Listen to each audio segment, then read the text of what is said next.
back in August, Eyewitness News aired a series of reports called The Forgotten East, and the lack of new businesses in New Orleans East was one of the issues we address. The New Orleans Business Alliance is working to bring new business to that area and other parts of town through the use of Opportunity Zone funding. Here to explain are Nolan Marshall, the Vice President of External Affairs for the New Orleans Business Alliance, and Norman Barnum, Chief Financial Officer of the New Orleans Business Alliance. Thank you guys so much for joining us. And tell us, I think the first thing I'm thinking is, what is Opportunity Zone funding? I don't even know if I've heard of that. Good morning, how you doing? I'm doing great. Opportunity Zones is a tax reg that was enacted in 2017 to ignite development in disadvantaged communities. And the fuel for that is capital gains from investors. Okay.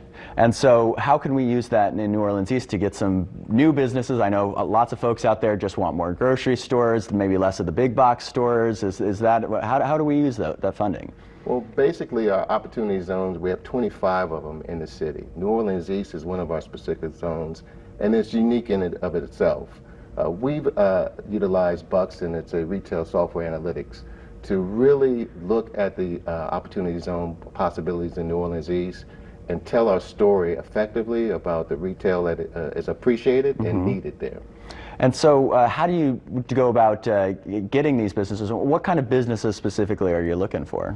One of the things that we're really trying to do in New Orleans East, they've already got great businesses in New Orleans East. So you've got Liberty Bank, which is headquartered in New Orleans East. You've got LM Wind Power. You've got where they're building the space launch systems to Mars and to the moon. You've got great businesses in New Orleans East. So what we're trying to do is figure out a way to connect those businesses to where the residents live through some strategic and intentional placemaking.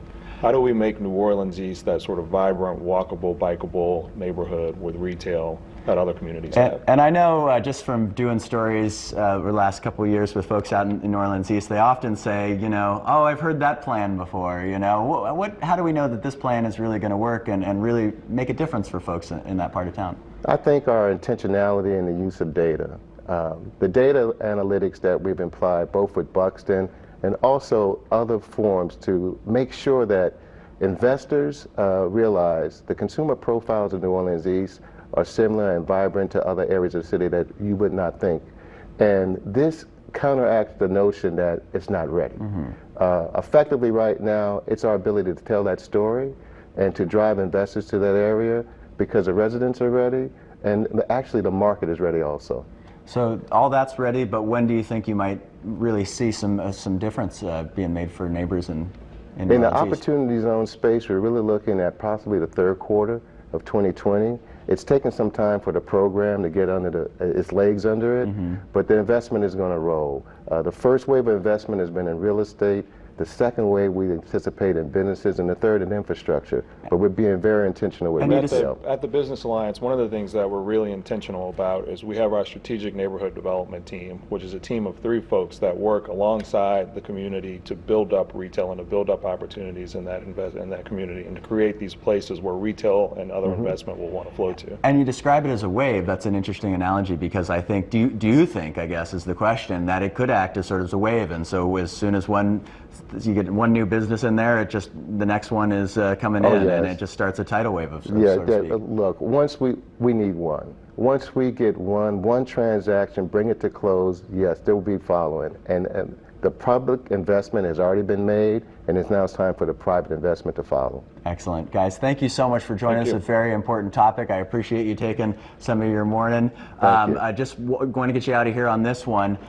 What are your visions, just sitting where we're sitting today, for New Orleans East? Just 15 seconds for each of you guys. I'm ready for New Orleans East and the residents to move from being economic development placeholders to economic development stakeholders. And I do think this program has given us the ability to create wealth and opportunity in a different way. I think for the whole city of New Orleans, when New Orleans East and other surrounding neighborhoods are vibrant, that's when we know we'll have the city that we've always wanted to have.